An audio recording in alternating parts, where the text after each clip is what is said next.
کې هیلې احترامات مې ومنئ خپل وطن ګل وطن چینل ته ښه راغلاست مینوالو په دې امید چې تاسو به راته روغ او جوړ وئ او د صحت کلیو کې به نغښتې وئ زه بیخ الله ایمان یم چې ستاسو په چوپړ کې له یوې نوې او خوندورې ویډیو سره حاضر شوی یم مینوالو که چېرته ستاسو د یوټیوب چینل مخکې نه ځي او ستاسو د یوټیوب چینل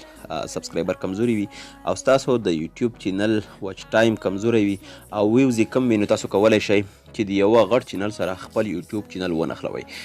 تاسو ته طریقه په دې ویډیو کې ښایم چې څنګه له یوه غټ چینل سره تاسو خپل یوټیوب چینل ځای پر ځای کولی شئ کله چې غټ چینل څوک سبسکرایب کوي نو ستاسو چینل به هم هغې خواته راځي او ستاسو چینل به انشاءالله چې څنګه ورسره سبسکرایب کیږي نو مینه والو په دې طریقه کې تاسو ته ټوله طریقه ښایم له لنډې دمې وروسته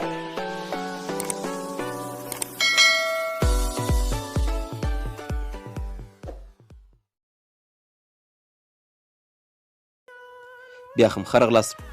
مینوالو د دې طریقې لپاره تاسو یو سی بروزر ته وکځئ او که بل انټرنیټ بروزر ته ځئ او که کروم ته ځئ نو تاسو به په هغې باندې کلیک وکړئ زه دلته یو سی بروزر باندې کلیک کوم او دلته به تاسو مینوالو یوټیوب باندې کلیک وکړئ او په یوټیوب کې به تاسو خپله آی ډي خلاصه کړئ دلته یوټیوب کې ما خپله آی ډي خلاصه کړې ده تاسو ګورئ مینوالو کله چې دغه آی ډي تاسو خلاصه کړه دغه موډ به تاسو ډیسکټاپ موډ ته اړولی وي ما ډیسکټاپ موډ ته اړولی ده نو دلته مینوالو تاسو دلته راشئ دغه دریو ټکونو باندې تاسو مینوالو کلیک وکړئ او دلته به مینوالو تاسو مای چینل دې باندې به تاسو کلیک وکړئ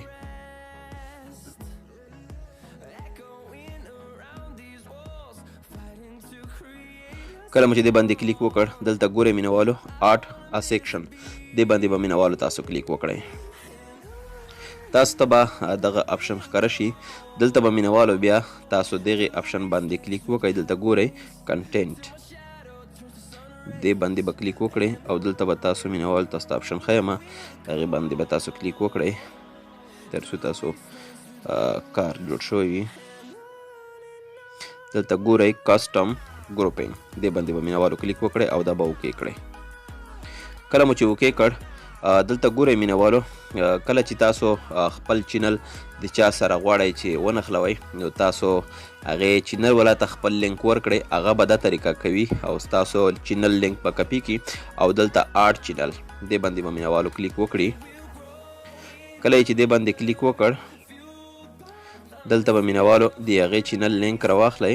کوم چینل چې تاسو د خپل چینل سره نښلوئ او دلته به مینوالو عنوان ورکړئ مثلا دلته ورته لیکم زما د یوټیوب زما د ملګري چینل هم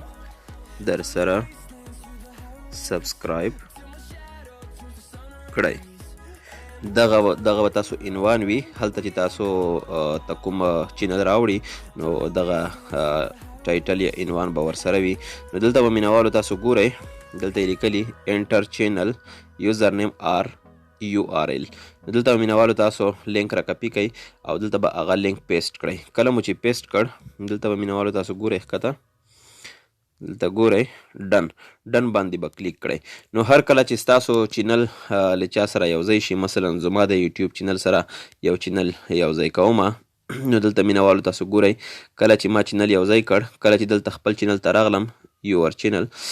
د چینل باندې زه کلیک کوم نو دغه ځای کې د اپلوډ پر ځای باندې هغه چینل دلته راځي نو کله چې زما چینل څوک سبسکرایب کوي نو کوم لینک چې ما یوټیوب ته ورکړی دی هغه چینل به هم دلته ورسره راوړي نو مینوالو تاسو هم کولی شئ چې خپل د یوټیوب چینل داسې یوټیوبر ته ورکړئ چې هغې سبسکرایبر زیات وي هغه ډېر چلیږي نو تاسو خپل لینک ورولېږئ او ورته ووایئ چې ما چینل کې در سره داخل کا نو تاسو به هغه چینل کې داخل کړي نو هر کله چې هغې چینل څوک سبسکرایب کوي نو ستاسو چینل به هم سبسکرایب کوي نو مینوالو که ویډیو مو خوښه شوې وي لایک او شیر یې کړئ او که هر څوک زموږ د یوټیوب چینل ته نوي راغلي وي او زموږ د یوټیوب چینل یې نه وي سبسکرایب نو زموږ د یوټیوب چینل ضرور در سره سبسکرایب کړئ دا چې زه بیا حاضرېږم تر هغې په پاک رب سپارم د الله په امان